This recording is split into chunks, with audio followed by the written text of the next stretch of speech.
Hi guys, my name is Jack, and today we're going to take a look at another horrible case with you. Today we will visit Ireland, the country known as the Emerald Isle. Ireland is located in the northern part of the Atlantic Ocean. It is known for its stunning scenery, rich history, and friendly people. The country has a rich cultural heritage, and traditional music, dance, literature, and art form a large part of its identity. Overall, it is a vibrant and welcoming country with a unique culture and history, making it a popular destination for tourists and a great place to live.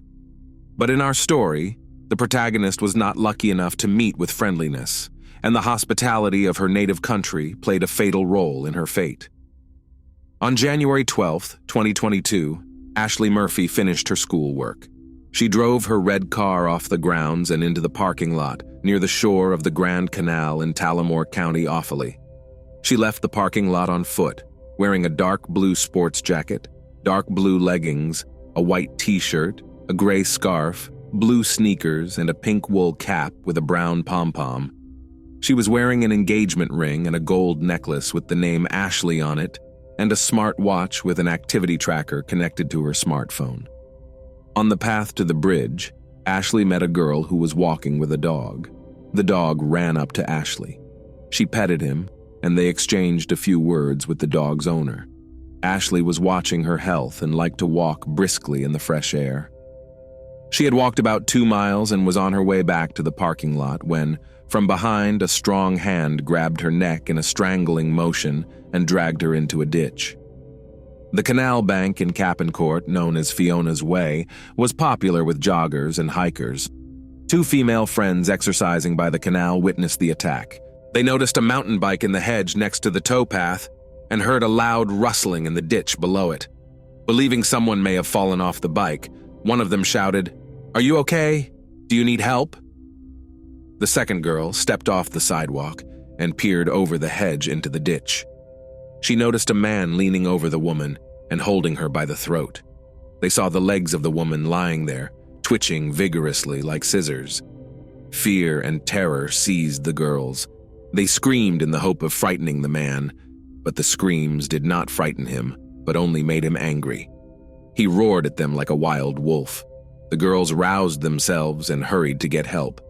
At Digby Bridge, they encountered 2 male cyclists and 2 waterway workers. The cyclists rode up to the scene of the attack and found the still body of a tortured girl in a ditch, her face covered with hair sticky with blood. One of the cyclists who discovered the girl's body called emergency services. 2 police officers arrived on the scene 10 minutes later. The boy indicated the girl's location in the ditch. The police unzipped her jacket and began attempts to resuscitate her, taking turns doing chest compressions. Paramedics arrived in conjunction with police officers and pulled Ashling Murphy, who was still alive, from the ditch and actively continued to resuscitate her. There were numerous open wounds on the right side of her neck. The EMT desperately tried to save the girl by attempting to use a defibrillator, but the monitor showed that she was no longer showing signs of life. The doctor stopped resuscitation efforts and covered her body with a blanket. A smartphone removed from her pocket showed the time as 4:15 in the afternoon. The GPS tracker handed over to police showed the exact geolocation and time of the incident. The recovered data revealed that she started walking at 2:51 p.m. and headed west along the bridge before continuing east along the canal towards Digby Bridge.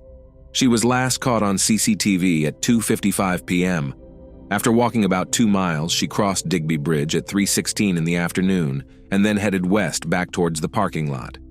5 minutes later, at 3:21 in the afternoon, her activity tracker recorded erratic fluctuations consistent with a violent attack. Her heart rate was rapidly decreasing. The last heartbeat was recorded at 3:31 of the day. The crime scene was cordoned off. The body of the murdered woman was taken for forensic examination. An investigation was launched into the brutal attack that took the life of a young woman. All possible specialized units were involved in the search for the perpetrator. CCTV footage was reviewed and witnesses were interviewed. The victim was a young 23-year-old elementary school teacher who did not return home after school. Ashling Murphy was born July 6, 1998, in Blue Ball near Tallamore. Ashling Murphy was the youngest child of Raymond and Kathleen Murphy. She had a brother, Cathal, and a sister, Amy. She attended Tallamore Catholic High School for girls from 2011 to 2017. She then attended Mary Immaculate College in Limerick, graduating in October 2021 with a Bachelor of Education in Elementary Education. In March 2021, she started work at Darrow National School as a deputy teacher. She secured a permanent position at the school beginning in September 2021, where she taught first-grade students until the day of her death. Murphy's family was a talented one. Both parents played traditional Irish music. Ashling played the fiddle from childhood, began mastering the Lancer's whistle, and performed around the country with the National Orchestra. She also participated in traditional music festivals. At the time of her death, she and her partner Ryan Casey had been in a relationship for over 5 years and were planning to marry.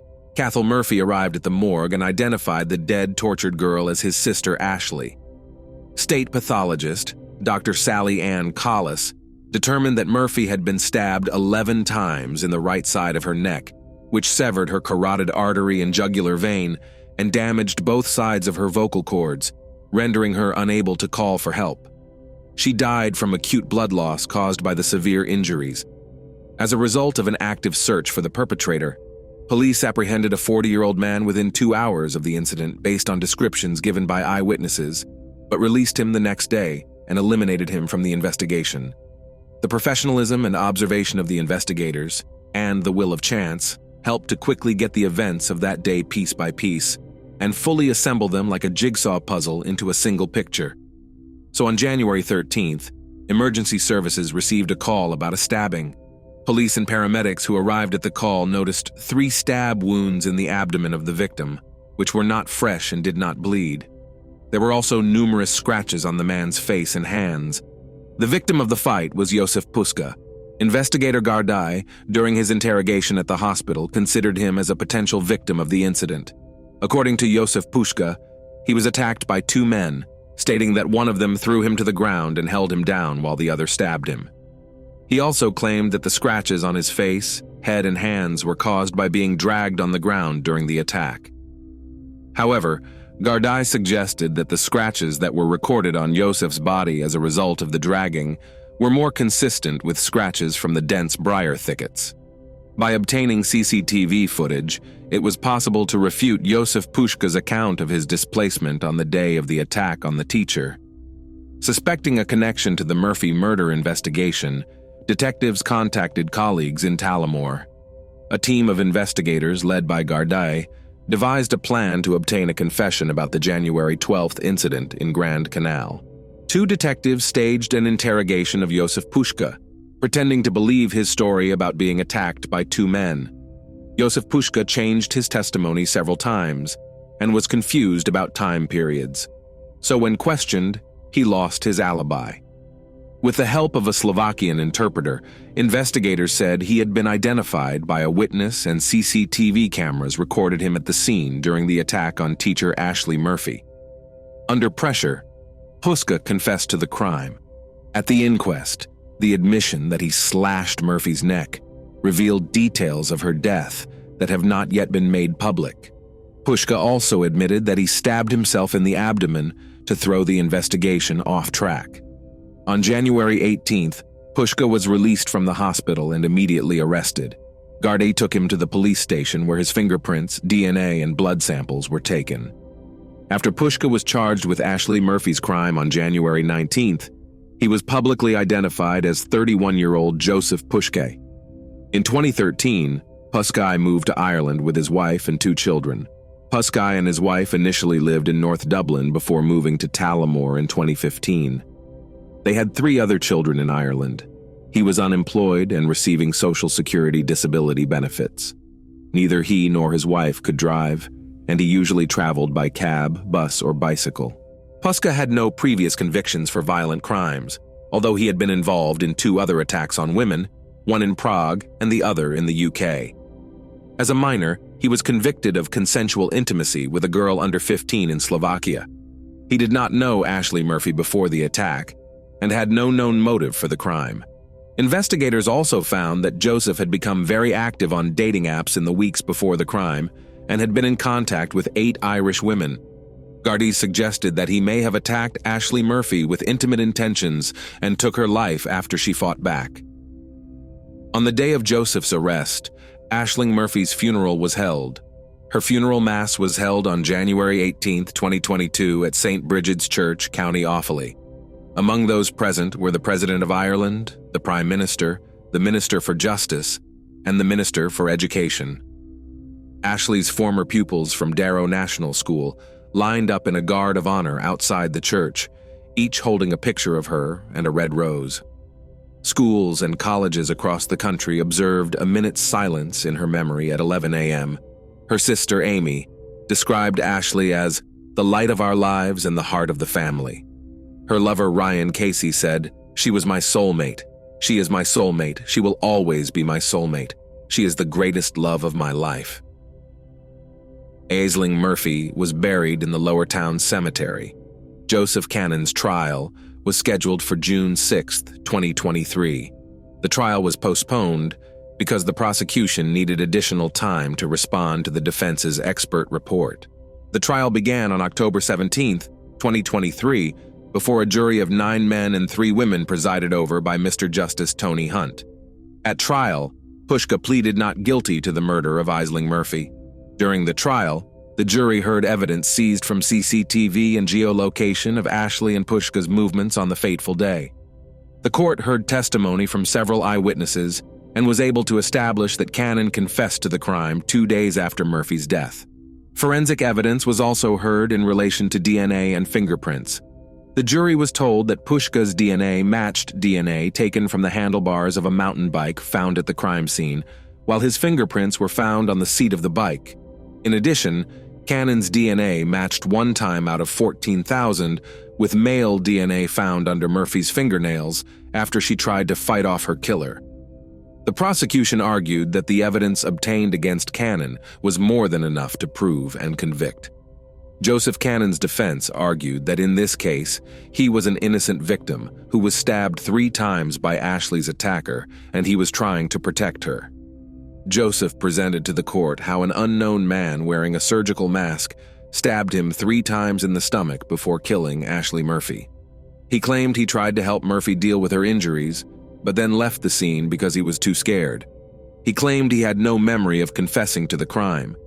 The defense argued that Pushka confessed while under the influence of medication following surgery, a surgery that a medical expert testified could have influenced his confession. However, an expert pharmacologist, Professor Michael Ryan, refuted this claim, saying that it is impossible for someone to confess to a crime after a small amount of medication. In addition, Pushka has previously given several different accounts of the events of January 12th and has already admitted that he lied to Gardaí on several occasions, including when he claimed he was stabbed in a fight. On November 9, 2023, after a trial that lasted more than 3 weeks, the jury deliberated for only 2 hours before reaching a unanimous verdict of guilty for suspect Joseph Pushka. The judge said he was pleased that the jury would not spend any more time considering the nonsense that Pushka put forward in his defense. He said there would be a day of reckoning for Joseph and said, "There is evil in this chamber. There is no doubt about it." The jury heard he stabbed Ashling Murphy several times in the neck, causing her to die from acute blood loss. Joseph Puszkai, an immigrant from Slovakia, was sentenced to life in prison with parole eligibility after 12 years. Murphy's mother held up a photo of her daughter in court during the judge's comments. Murphy's friends and family applauded as the jury left the box. Speaking outside the court after the verdict was announced, Murphy's brother Cathal thanked the jury for their patience and fortitude throughout this incredibly difficult trial. He said his sister had been subjected to unfathomable abuse and stated, "The trial cannot bring back our dear Ashley and cannot heal our wounds. But we are relieved that this verdict does justice. It is simply imperative that this vicious monster never be able to harm another woman again." In June 2023, the Slovakian nationals, Cannon's wife, as well as 2 of his brothers and their wives, were arrested and charged with withholding information related to the Ashling Murphy investigation. All 5 were placed under arrest in December 2023. Their trials are scheduled to begin in April 2025. In January 2023, the Murphy family established the Ashling Murphy Memorial Fund to support traditional Irish arts, culture, and heritage for young people. Mary Immaculate College and the Irish National Teachers Organization have jointly established the Ashling Murphy Memorial Entrance Scholarship, awarded annually to a first-year undergraduate student who demonstrates exceptional achievement and talent in the field of traditional Irish music. Comhaltas Choltuari Arian established 3 scholarships in her memory, 1 to support artists working in the traditional arts, 1 to support music education for young people, and 1 to support research into Irish traditional arts. People across Ireland have expressed shock and sadness at the death of teacher Ashling Murphy. The President of Ireland expressed his deep sympathy, grief, and sense of loss, and paid tribute to her short but brilliant and generous life. The crime has intensified the debate about the safety of Irish women, many of whom have shared their experiences of gender-based violence not only on social media, but also at ongoing meetings. At one of Ashley's memorial rallies, a female officer involved in the search for the perpetrator read a victim impact statement from Ashling Murphy's mother, Kathleen Murphy, which read, "As a parent, you want your child to enter this world and live a full and meaningful life, while being acutely aware of how fragile their safety is, wanting to protect them. I failed to protect my darling Ashling, and now she is gone forever." The statement called Cannon an evil monster and said he should never see the light of day again. Ashling Murphy's fiancé, Ryan Casey, has recalled how they met at a local disco at the age of 15. He described how they planned to get married, build a house together, and start a family. Turning to Cannon, he said, "Because of you, I lost my Ashling. I lost everything I ever wanted in life. I will never marry my soulmate again and see her smile." He also told Pushka, "You smirked, you smiled, and you showed no remorse throughout this whole trial. That makes you the epitome of pure evil. You will never hurt a woman again." Amazingly, in this story, the bestial cruelty displayed rallied an entire nation and drew a line in the treatment of women based on gender. What can we learn from the Irish after this story? Most likely their solidarity response to the national catastrophe that is any femicide, the participation in the movement against femicide of the highest-level politicians and the most prominent cultural figures, and the concern of the common man, because anyone can become a victim, and it is in everyone's interest not to let it happen. Thanks for watching, guys. That was Jack with you. Subscribe to the channel. There are many shocking stories ahead.